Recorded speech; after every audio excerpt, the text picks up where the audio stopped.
Chào các bạn quay trở lại với đất nước Cuba. Ở các phần trước thì chúng ta đã tìm hiểu về cuộc sống người dân Cuba với chế độ mua hàng bằng tiền phiếu, bởi đó là cái sự lựa chọn duy nhất để họ có thể mua được những cái đồ dùng, những lương thực vừa với túi tiền của mình. Và hôm nay chúng ta sẽ tìm hiểu xem là những người có tiền, những người giàu của Cuba thì họ sẽ vào những cửa hàng nào để mua đồ. Và cái nơi mà chúng ta đang đến thăm ở đây là cái trung tâm mua bán lớn nhất ở thủ đô La Habana. Và các bạn cũng thấy là ở đây có rất nhiều người đang xếp hàng. Tuy nhiên cái hàng dài người ta xếp không phải là để vào cái trung tâm mua bán này mà để vào cái cửa hàng bên cạnh.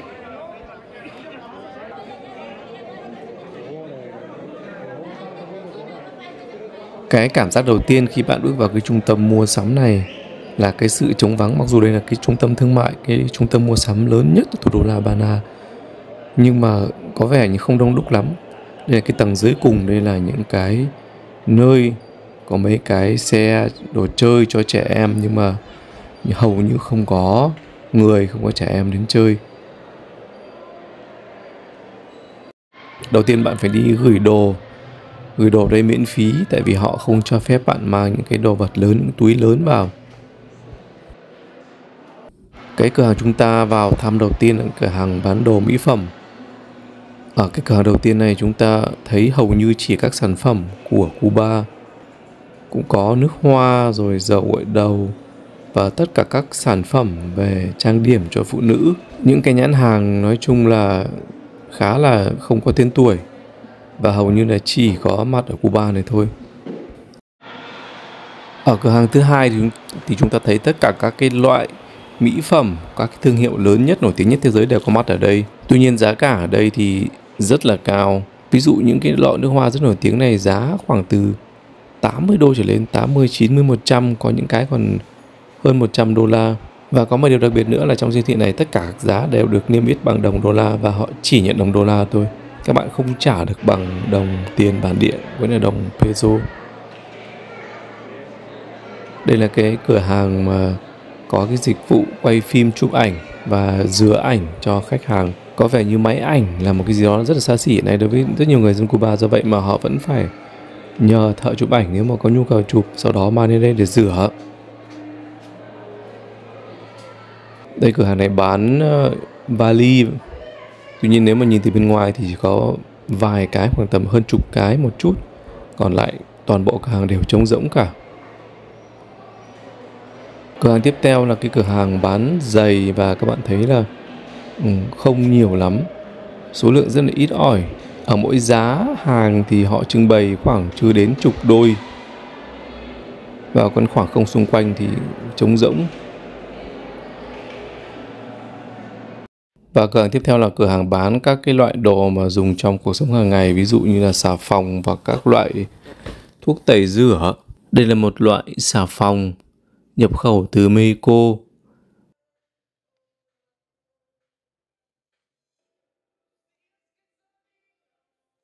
Dầu gội đầu cũng nhập khẩu từ các nước ví dụ như Mexico, Canada, Tây Ban Nha.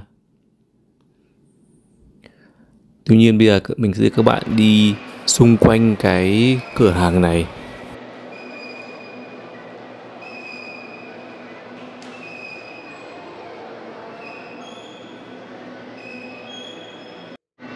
Chỉ có một vài cái kệ là có hàng hóa thôi, còn đâu còn lại là trống rỗng, trống không, không có gì cả. Và hàng chủng loại hàng cũng không được đa dạng, không được nhiều lắm, rất là ít. Trong cửa này chủ yếu là có dầu gội đầu này, nước rửa tay này, sữa tắm và một vài cái sản phẩm về vệ sinh nữa, như kem đánh răng nọ kia thôi, còn đâu ngoài ra không có gì cả. Và phần còn lại của cửa hàng này thì trống trơn, không có sản phẩm để bán.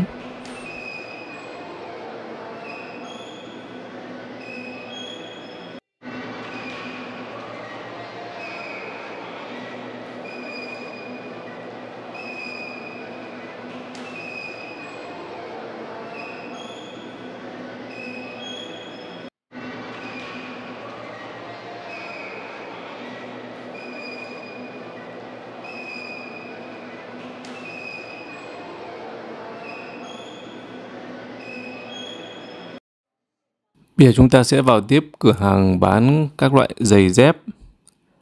Đây là khu vực bán các loại giày nữ và các loại giày ở đây 100% đều được nhập khẩu từ Brazil.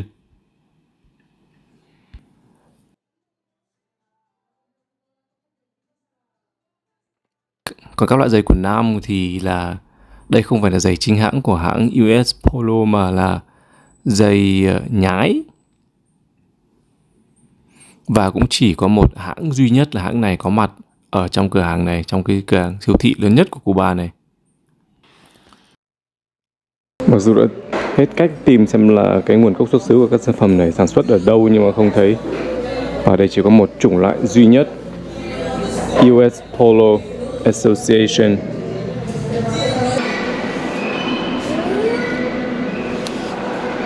Các loại quần áo này cũng không tìm thấy nguồn gốc xuất xứ, không biết là sản xuất ở quốc gia nào. Và giá cũng cực kỳ là đắt. Và đương nhiên những cửa hàng này chỉ dành cho những người giàu thôi. Các bạn lại xem ví dụ một cái áo sơ mi này là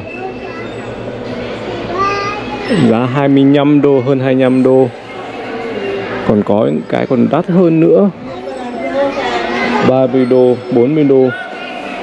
Do vậy mà một tháng lương của một người bình thường ở đây thậm chí còn không đủ mua một cái áo sơ mi. Mình xem áo phông xem là giá cả nó ra sao.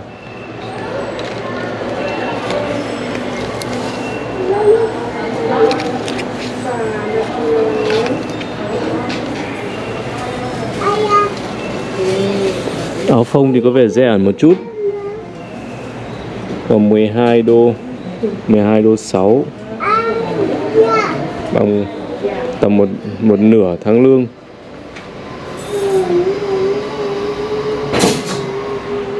Còn bò cũng có loại từ 21, 20, 21, 26, 27, nói chung là đủ các loại giá. Cũng bằng một tháng lương hoặc là gần một tháng lương.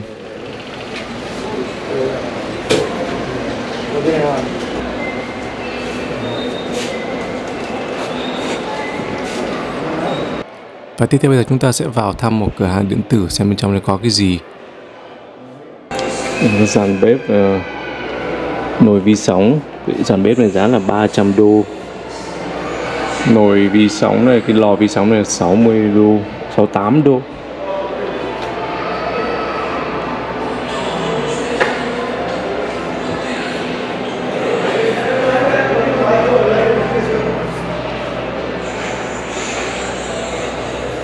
Chủng loại cũng không có nhiều lắm, chỉ có lò vi sóng và bếp.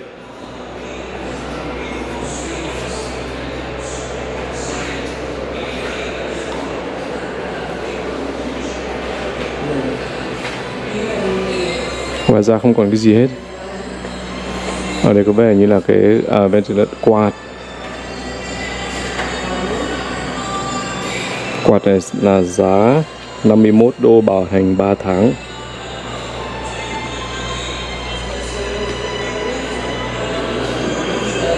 Để cho các bạn xem toàn bộ cái cửa hàng bán điện tử này. Bây giờ đã là tháng 2 năm 2003 nhưng mà cửa hàng này vẫn còn bán những cái đồ của Christmas, của Giáng sinh còn sót lại.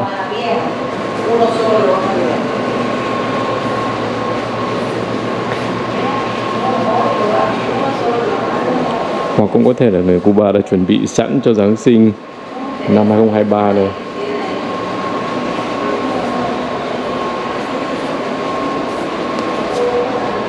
Giá những cái đồ này khoảng 1 đô 8, mấy cái đồ chơi nhỏ nhỏ thì rẻ thôi. Đèn nhấp nháy là một bộ này là 23 đô 25 cent. Mấy cái này mua ở Việt Nam thì rất là rẻ, không đáng bao nhiêu cả.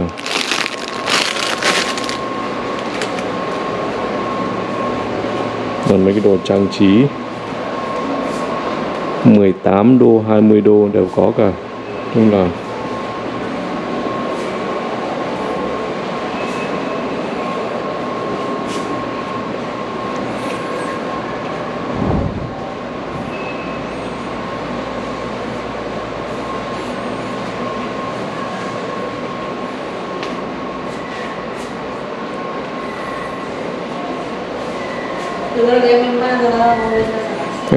Tất cả những cái đồ Giáng sinh, đồ trang trí. Tuy nhiên cửa hàng này cũng rất là ít đồ sơ sài, không có cái gì nhiều hết.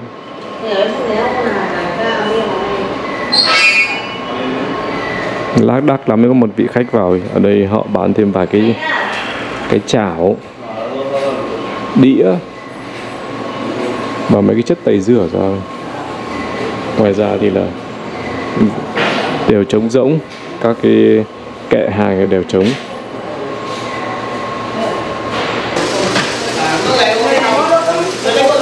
Dụ cái để vắt cam này giá là 3,5 đô và được sản xuất tại Made in Spain, Tây Ban Nha.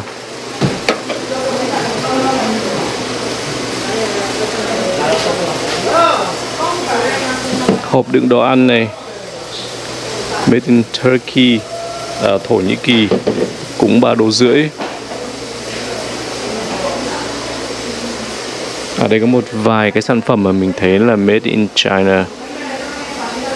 Có một điều rất lạ là ở đây là rất ít sản phẩm sản xuất từ Trung Quốc, nhập khẩu từ Trung Quốc về. Hàng Trung Quốc thông thường thì rất là rẻ. Kể cả quần áo lẫn các vật dụng trong cuộc sống hàng ngày, xô chậu như này, hầu như không thấy có cái sản phẩm nào của Trung Quốc cả. Ví dụ kể cả những cái mắc áo rất là đơn giản như này mà có thể mua được ở bất kỳ đâu, thì ở đây ở Cuba này là Made in Spain, cũng sản phẩm của Tây Ban Nha, nhập khẩu từ Tây Ban Nha về hết.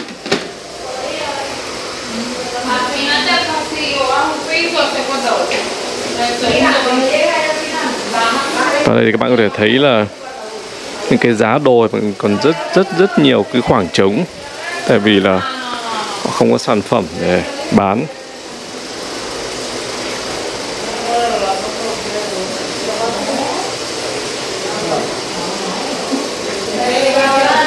Đồ của Việt Nam thì hầu như không có ở đây.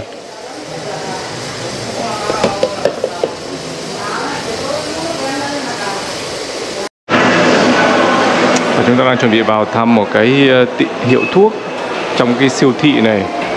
Đây mang tiếng là Farmacia International, cái là hiệu thuốc quốc tế hỏi.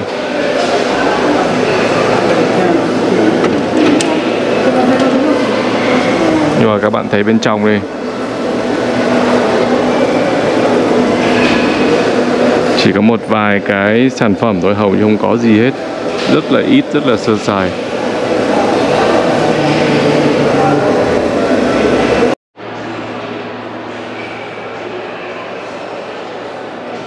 Trong chương trình này là có những cái tấm áp phích, những quảng cáo về những năm thắng cảnh của Cuba. Và đương nhiên là không thể thiếu những hình ảnh về Chủ tịch Fidel Castro.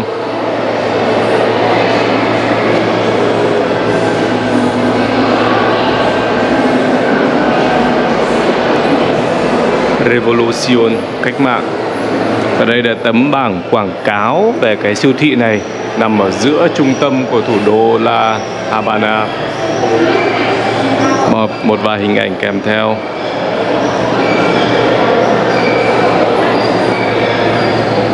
Ở đây là tấm áp phích rất lớn của Chủ tịch Fidel Castro.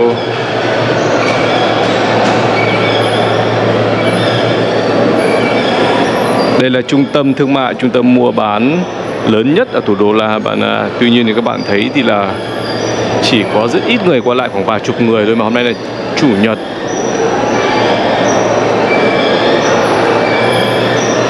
Bên cạnh đó là những cửa hàng có vẻ như là sang trọng đối với những người có tiền ở Cuba.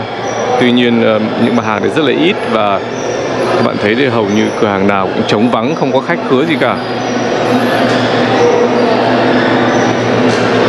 Và bây giờ chúng ta hãy phóng tầm mắt xuống dưới để xem cái phong cảnh ở dưới. Toàn cảnh ở đây rất là ít người.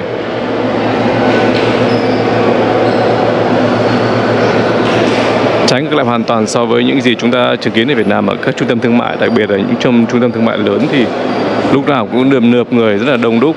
Nhưng ở đây thì hoàn toàn ngược lại. Và không biết là trong số những người này thì bao nhiêu người là những người mà đi mua thực sự.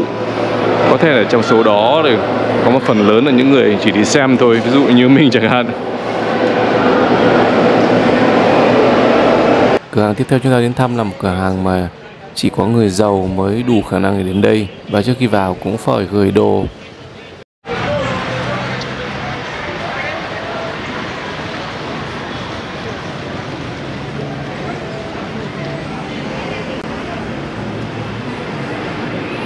Cũng giống như người dân của các quốc gia khác thì người Cuba đương nhiên là cũng rất thích uống các loại nước ngọt.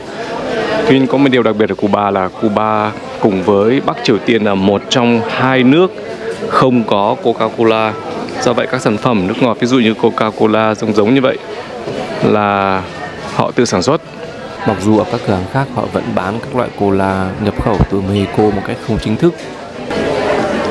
Và có một điều mình nhận thấy khi đi ở Cuba là người Cuba rất thích uống bia. Ở đây là có một số loại bia nhưng mà không biết đây là cái loại sản xuất ở đâu.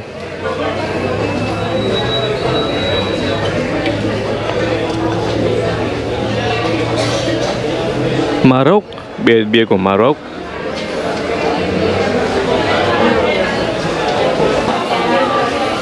Nước ngọt, ví dụ nước chanh này là một chai là 3 đô 9, chai này là 2 lít.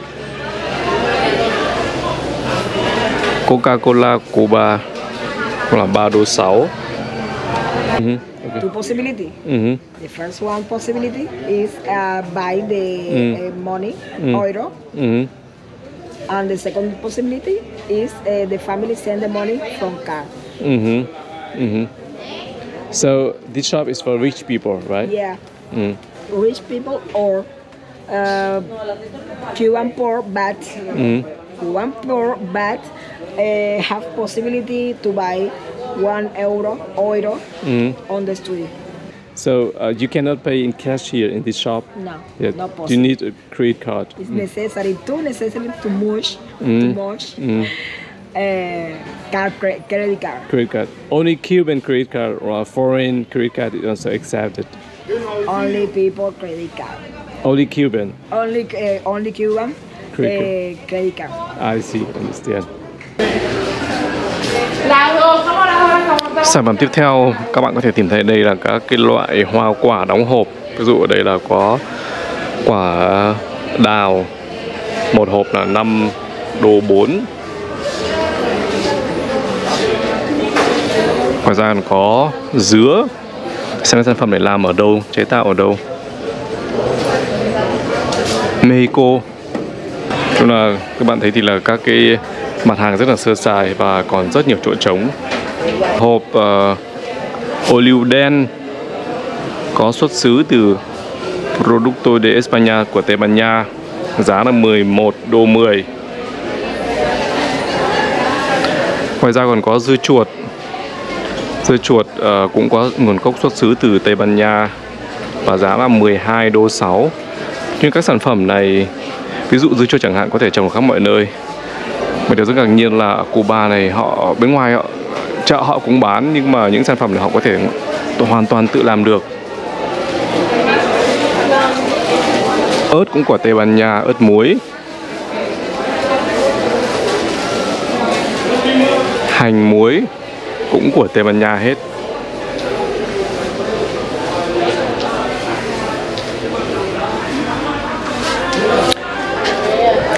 Gian hàng bên này thì cũng có các cái sản phẩm đóng hộp, ví dụ như là đỗ, đậu, các loại ngũ cốc. Giá là 2 đô 85. Hộp này thì rẻ hơn 1 đô 7. Xem nguồn gốc xuất xứ ở đâu. Của Mexico. Cái này của Tây Ban Nha. Nói chung là đa số là hàng nhập khẩu chứ không phải là sản xuất ở Cuba. Và rất dễ nhận thấy là các cửa hàng ở đây, các cái sạp hàng, các cái gian hàng này, các giá hàng này là còn rất nhiều chỗ trống.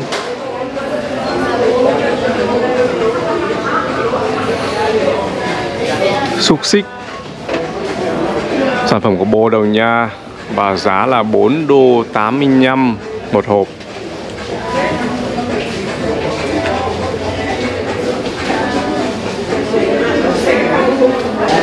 Còn gian hàng này bán dầu ăn, cái dầu ô liu. Dầu ô liu ở đây là giá 8 đô 15 một chai. Xem dầu ô liu xuất xứ ở đâu. Của Tây Ban Nha. Và dầu đây chủ yếu là của Tây Ban Nha. Dầu đây hầu như đại đa số là dầu ô liu.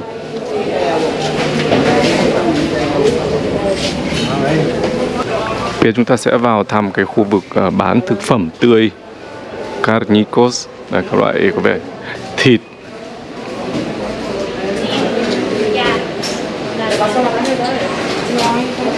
Đây là các sản phẩm về thịt mà các bạn có thể mua được ở đây.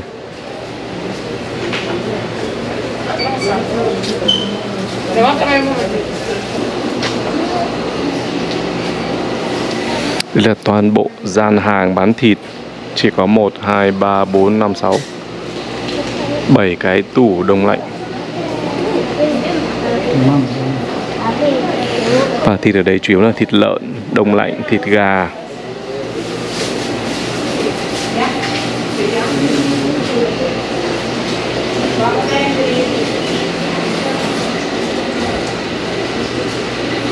Tủ này còn trống, không có gì cả.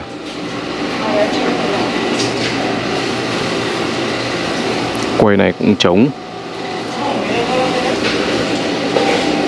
Những cái nơi mà còn trống thì người ta tận dụng để chứa hàng. Rất nhiều thùng các tông ở đây.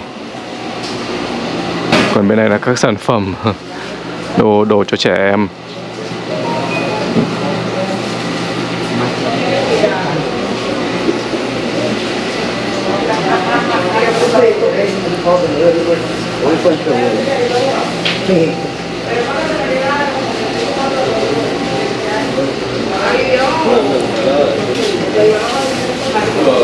Nói chung là không có gì nhiều, chỉ có một vài sản phẩm thôi.